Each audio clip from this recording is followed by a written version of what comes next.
అంబేద్కర్ కోనసీమ జిల్లా సెకనేటిపల్లి మండలం అంతర్వేది అని ఉంటది అక్కడ. అంతర్వేది అనేది ఒక విశిష్టమైందనమాట. గోదావరి, వశిష్ఠ నది సముద్రంలో కలిసే చోటది. సో, ఇది పుణ్యక్షేత్రంగాను ఉంది. అటు పిక్నిక్‌గాను ఉంది. హ్మ్. పుణ్యక్షేత్రం ఎందుకంటే లక్ష్మీ నరసింహస్వామి ఆలయం అక్కడ వెరీ పాపులర్ అనమాట. అందుకని రాష్ట్రం నలువైపుల నుంచి అక్కడికి వెళ్తుంటారు. అట్లాగే అది అంతర్వేది అనేది వండర్‌ఫుల్ పిక్నిక్ స్పాట్ గూడా. అలాగా గూడా చాలామంది ఎళ్తుంటారు. నిన్న మార్నింగ్ ఏమైందంటే సర్పంచ్ కొండ జాన్ బాబు కొంతమంది అక్కడ నడిచి వెళ్తున్నప్పుడు, వాకింగ్ ఎళ్తున్నప్పుడు గమనించారు. హ్మ్. అది సముద్రము 500 మీటర్ల వెనక్కెళ్ళిపోయింది సడెన్‌గా. మొత్తం ఒండ్రు మట్టి బయట నిలిచిపోయిందనమాట. అందువల్ల గందరగోళంగా అయిపోయింది అక్కడ. బీచ్‌లో వాకింగ్ ఇవన్నీ గూడా కష్టంగా మారిపోయినాయి. సో, అప్పుడు ఆయన మీడియాతో మాట్లాడుతూ ఈ కొండ జాన్ బాబు ఆయన పేరు. ఈ కొండ జాన్ బాబు మాట్లాడుతూ, "ఇది సునామీకి సింబల్ ఇది. ఇలాగ సడెన్‌గా వెనక్కి 500 మీటర్ల వెనక్కి అనేది ఎప్పుడు వెళ్ళదు. అలా వెళ్ళిందంటే అర్థము సునామీకి సింబల్" అని చెప్పాడు. దాని తర్వాత ఏమైంది విపరీతంగా ముందుకొచ్చి అలలు అక్కడ ఆహ్, లైట్ హౌస్ ఉంటది గదా! లైట్ హ్మ్. హౌస్ స్థాయికి అలలు ఎగస్తూ ఉన్నాయి.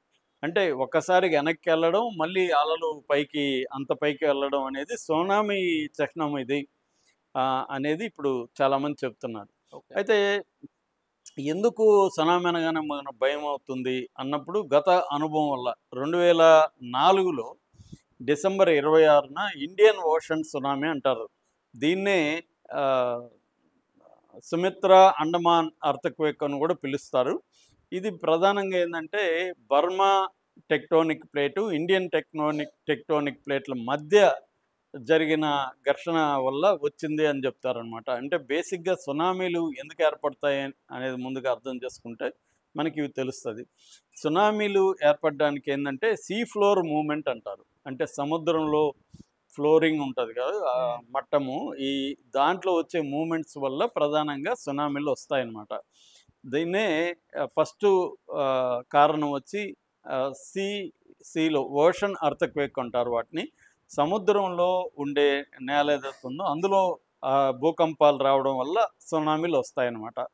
అప్పుడొచ్చిన భూకంపం దాదాపు రెక్టర్ స్కేల్ మీద 9.1 నుంచి 9.3 వరకు జరిగింది. దానివల్ల ఇండియాలో 10,749 మంది చనిపోయారు. హ్మ్. ఆహ్, ముఖ్యంగా ఇటు ఆంధ్రప్రదేశు, ఇటు తమిళనాడు, కేరళ, అండమాన్ అండ్ నికోబార్ దీవులు ఇవి ఎఫెక్ట్ అయినాయి. బలంగా అయినాయన్నమాట. ముఖ్యంగా తమిళనాడు చాలా పెద్ద స్థాయిలో ఎఫెక్ట్ అయింది.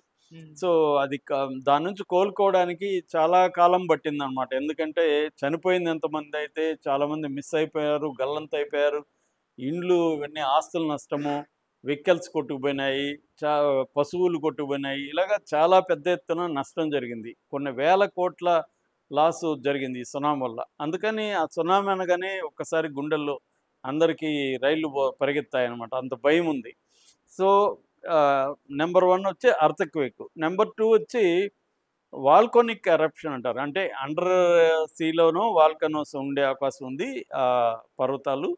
లేదు బయట వాల్కనోస్ సముద్రం దగ్గరున్న వాల్కనోస్ ఎరప్ట్ అయినప్పుడు గూడా దాని ఎఫెక్ట్‌తో సునామీ వచ్చే అవకాశం ఉంది. హ్మ్. మూడవది ల్యాండ్ స్లైడ్స్. సముద్రం పక్కన ఉన్న పెద్ద పెద్ద ల్యాండ్ స్లైడ్స్ సముద్రంలోకి గాని కూలితే దానివల్ల అలల్లో మార్పొచ్చి వస్తాయన్నమాట. ఎర్త్‌క్వేక్ వల్ల కూడా అలల్లో చేంజ్ వచ్చేస్తుంది. భూమిలో ఉన్న అలల్లో చేంజ్ వచ్చి అలలు చాలా పెద్ద ఎత్తున ఆహ్, జనం మీదకి అంటే చాలా హైట్‌లోకి అవి వచ్చేస్తాయన్నమాట జనావాసాల మీదకి.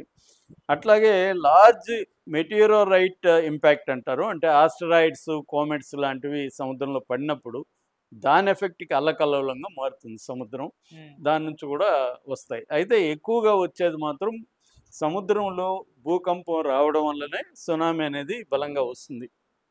సో, మనకి ప్రధానంగా అతిపెద్ద ఇప్పటివరకు చరిత్రలో జరిగిన 5 సునామీల గురించి చెప్పుకుంటే నంబర్ 1 వచ్చి ఇప్పుడు చెప్పిన 2004లో వచ్చిన ఓషియానిక్ సునామీ. అంటే ఇండియన్ ఇండియన్ ఓషన్ లో వచ్చిన సునామీ. హిందూ మహాసముద్రంలో వచ్చిన సునామీ. ఈ సునామీ అప్పుడు మొత్తం ప్రపంచవ్యాప్తంగా 2,27,000 మంది చనిపోయారు.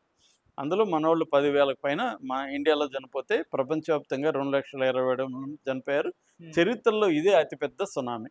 రెండవ అతిపెద్ద సునామీ అట్లాంటిక్ సముద్రంలో వచ్చింది. ఇది ఎప్పుడొచ్చిందంటే 1775 అంటే 18వ శతాబ్దంలో వచ్చింది. అప్పుడు 50,000 మంది చనిపోయారు. మూడవది మళ్ళీ హిందూ మహాసముద్రంలో ఇండియన్ ఓషన్‌లో వచ్చింది. అది 1883లో 36,000 మంది చనిపోయారు. నాలుగవది పసిఫిక్ మహాసముద్రంలో 1896లో వచ్చింది. 27,000 మంది చనిపోయారు. ఐదవది కూడా పసిఫిక్ మహాసముద్రంలోనే 1868లో వచ్చింది. 25 మంది చనిపోయారు. అంటే ఇదంతా కూడా 19థ్ సెంచరీ, 18థ్ సెంచరీలోనే 4 అతిపెద్ద సునామీలొచ్చాయి. 20థ్ సెంచరీలో అంటే 21st సెంచరీలో 2004లో మనకి చరిత్రలోనే అతిపెద్ద సునామీ వచ్చింది. ఈ జ్ఞాపకాలు అందరిలో ఉంటాయి. ఎందుకంటే 21 సంవత్సరం అయింది సునామీ వచ్చి. కాబట్టి ఫ్రెష్‌గా ఇప్పుడు 40, 40 ఏళ్ల వాళ్ళు లేకపోతే 35 ఏళ్ళ ఈ ఏజ్ గ్రూప్ నుంచి గూడా అందరిలో గూడా సునామీ జ్ఞాపకాలు ఉంటాయి. ఆ హారర్ అది క్రియేట్ చేసిన హారర్ ఏదైతే ఉందో అది అందరికి ఉంది. అందువల్ల ఇప్పుడు అంతర్వేదిలో సడెన్‌గా సముద్రం ఇదొక సింబల్‌గా చెప్తున్నారు. కాకపోతే ఏందంటే ఇది ఒక్కోసారి జరుగుతూ